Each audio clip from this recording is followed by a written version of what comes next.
નમસ્કાર મિત્રો, ગુજરાતના સૌથી મોટા સમાચાર મળી રહ્યા છે મિત્રો. વિજય સાહેબ રૂપાણી રાજકોટ ખાતે અંતિમ યાત્રા અનું આયોજન કરવામાં આવ્યું છે. જોઈને સૌ કોઈ લોકોના હોશ ઉડી ગયા છે. ઘણા લોકો કહેતા છે કે ભાઈ શરીર તેનું પાર્થિવ શરીર એટલે કે ડેડ બોડી કેમ લોકો દેખાતા નથી મિત્રો. પરંતુ તમને આ વખતે તમે એવું વાત કરશો અને દેખાડશો કે તમારા પણ હોશ ઉડી જશે. મિત્રો પહેલી વાર તો એની પત્ની પણ રડી અને બેહોશ થઈ ગયા હતા, કારણ કે એને પણ લાઈફમાં ક્યારે આવું જોયું નહોતું. ત્યારે દોસ્તો અંતિમ યાત્રાનું જે પ્લેન હતું એ ફાટ્યું પછી 244 લોકો જેટલા મૃત્યુ થયા હતા. ત્યાર પછી વિજય રૂપાણી સાહેબની બોડીના ઘણા લોકો કહે છે ફોટા નથી બતાવતા કોઈ, પરંતુ દોસ્તો તમને બતાવશું તો તમે વિચલિત થઈ જાઓ અને આ વિડીયો પણ ડિલીટ કરી દે કંપની વાળા.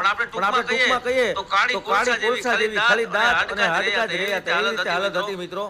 પરંતુ તમે જોઈ શકો છો કે એના પત્ની એટલા ભાવુક થઈ ગયા છે. દિલથી ઓમ શાંતિ લખજો એટલે દિવ્ય આત્માને શાંતિ આપી જાય મિત્રો. ફરીવાર આવા માણસ આપણે જિંદગીમાં નહીં મળે, કેમ કે આપણે જેની જરૂર છે ને અહીંયા એની ભગવાનને પણ જરૂર હોય છે દોસ્તો. તો ઓમ શાંતિ લખજો એટલે વિજય રૂપાણી